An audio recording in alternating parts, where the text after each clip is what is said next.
Good afternoon, ladies and gentlemen, and welcome to Colorado Combative Sports Academy. I'm Jordan Kurtz, joined here alongside a panel of some of our combatants for Colorado Combat Club 23. We are making our highly anticipated return tomorrow at the Stampede.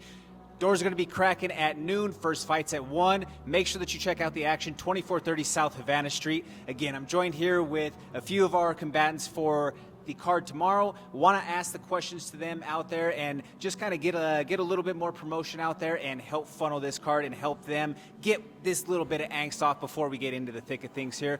Got one of my main event participants here right next to me, Miguel Barrientos. Miguel, you were an amateur champion for us here at Colorado Combat Club multiple times. You're making your return here to the cage for us as a professional. What does that opportunity mean for you? You've got a mic right on your right. Yeah, it means a lot. I love fighting for Colorado Combat Club, and yeah, you know, they're giving me a good opportunity with Nico Price, and yeah, I'm excited. So Nico's Steel City kid, he has a very all gas, no brakes type of style. You fancy yourself a Mexican style fighter who loves going to war. When it comes time to lock in tomorrow for the main event, if you can explain in your best words, 2 sentences or less, what can the fans expect to see from you? Nico is going to break. He's not going to make all 3 rounds. I'm going to show him that I got better cardio, and yeah, he's going to break. Fair enough there. Now, I want to move along to a couple of questions here for our co-main event in the process. This is a rematch. This original matchup happened a little bit over a year ago between Juan Rosales over here on my right and Alex Rego right here, right next to me on my left. This is a highly anticipated flyweight matchup between a couple of the top prospects that the state has to offer. I want to open this question up first to you, Juan. Being that you won that first matchup, when this name came across you and your management and your coach's sheet, you know, what was the thought process? Was this an immediate yes after you won the first fight? Was there a little bit of hesitation? Talk to me about what that thought process looked like. It was a quick thought process. We just decided to go with the fight. There wasn't any options really out there besides Rigo, and he accepted, so here we are. Very well said there. Now, on the flip side, naturally, Rego, I would imagine the competitor in you obviously, or any person on a competitive realm, you want to get that lick back, right? So was it, when this was offered to you, was there any sort of hesitation, or was it something that you jumped on right away? I mean, this was something that I was honestly waiting for since I lost against this dude. Like, I knew I was beating him in the first fight, and all I've been wanting to do is get that back, and that's what we're going to do. Fair enough. Now, that all being said, you both have a litany of high-level training partners. One of them for Juan being right over here off the side of the mat, and Micah Haas, undefeated flyweight prospect. You have experience against both of these guys. Do you think that both of them having experience with you, does that help them in preparation, or does that help you on the preparation side? And two-part, I'm going to ask Juan the same question in just a second. For me, it's just a bunch of motivation, honestly. Like, it doesn't bother me that they train together and they know me that well. Like, honestly, I want to fight both of them and get both those licks back. So, like, I'm a different person than I was then, and they're going to have a hard time figuring me out. And Juan, your response? Yeah, training with Micah has definitely helped improve my game. All the other fighters at Genesis as well, we have high-level strikers, very good grapplers, so I've definitely gotten better since the last fight, and I expect similar outcome. We're also going to have a professional Muay Thai bout on this card. We're going to have Derek Samuels taking on Chris Arena in this matchup. Now, Derek, you've had some highlight reel performances for us here in the Colorado Combat Club cage. Just now that you're getting into the back of the thick of things, fight day is less than 24 hours away from us. What are your thoughts as we approach this opportunity? Just ready to get up in there and compete. That's about it. I don't take it too serious. I expect Chris Arena to come with it, and I hope so, because I want to fight the best. Been fighting for a long time and just looking to have fun and entertain all the fans. Now, also, I want to give you the opportunity to speak on this, because there's been some changes that have happened within the training side with heavy hands, heavy hearts, all that. We don't need to go too crazy into the thick of things with that. But how has that impacted you as a professional and your training or any of your programming with your fight career? yeah, a lot has changed, but with us in the team, heavy hands team, heavy hearts, all the hybrids, we just keep going, we adapt. That's all it is. Got to make sure we stay the pillar and just keep moving forward, especially for all the young ones that we train with and look up to us.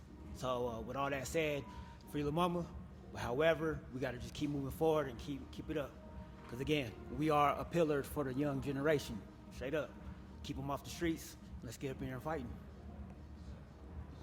Very well said right there. Now, Colorado Combat Club has been the opportunity or the birthplace, if you will, for some of you throughout your career. You've got to, if you didn't make your debut with us, it was somewhere very early in the stage, whether it was here under the CCC banner or cutting your teeth in the 5280 ring. For some of you guys, and I'll open this up for, because Miguel, you fought for us in both. Juan, you started off with us here in Combat Club. I remember that very first fight for us. Rego, you fought with us early on in the process. I just want to ask, especially you, Miguel, being on both sides of those, what has it meant for you to have this platform on the local level to be able to have a space to be able to grow your skills and go out there and test yourself in the process? It's one thing to go and spend all the time in the gym. It's another thing to then have the opportunity and the platform to go out there and consistently be able to put it to the test. What does that mean for you being in a combat-rich state like Colorado, as well as having the platform like Combat Club? Yeah, they're giving us a lot of opportunity, a lot of experience in that cage, in the Muay Thai ring. That just helps us to get to that next level. So yeah, it means a lot. They've done a lot for us fighters, and they're to make it to that next level, it's this first and then that next level. So yeah. And then Juan? Very thankful to be fighting for Combat Club. They're the premier league out here in Denver, Colorado. So it's always an honor to fight with them. They always have the best cage, best gloves, I would say. It's always a pleasure fighting for Combat Club. Now I'm going to kick this one back over to one of our vets on the table, who is a high-level striking specialist.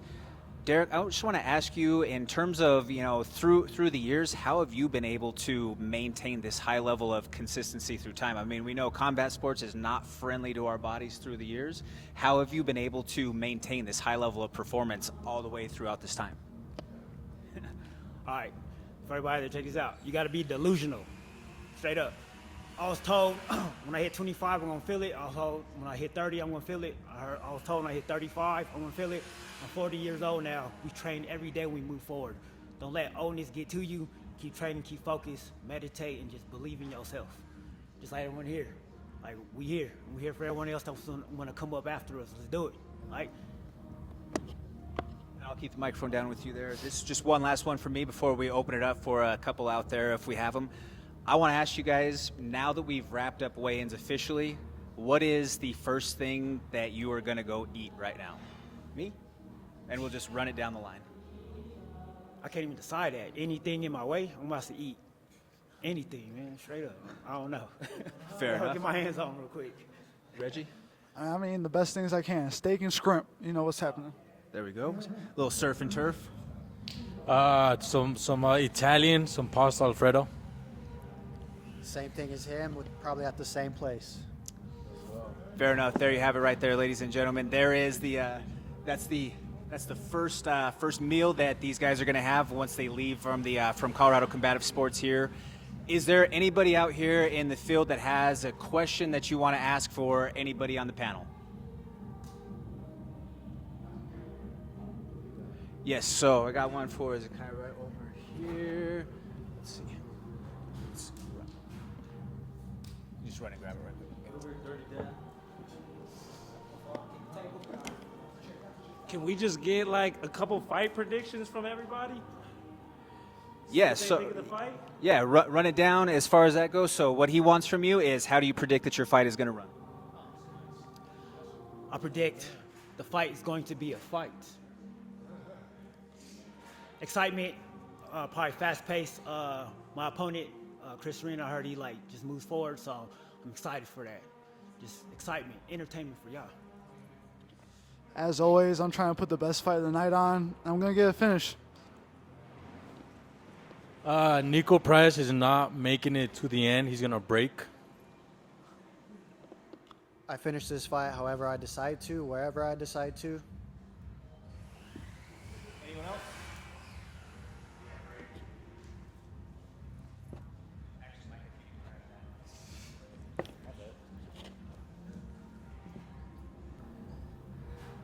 So I have a question for Mr. Rigo. How is it? What preparation do you change when you're going against somebody that you have fought before and you do have an L? Is there any change in your preparation, either mentally or physically, or is it still I'm doing the exact same things I did prior and I just know the change in outcome? We double down on taking advantage of the things we take advantage of, and the things that we didn't do well, we're going to do better. And then a question for Juan Rosales. This being your first rematch and coming into a fight after a win and a finish, there's not a lot of things that you necessarily need to change. So how do you prepare? How do you change your preparation for this camp to make sure that the outcome stays the same? Make sure I kill the old Juan so that the new Juan, which is improved 2.0, new and better, comes out and you'll see it. Beautiful. Thanks, gentlemen. Anything else from the field?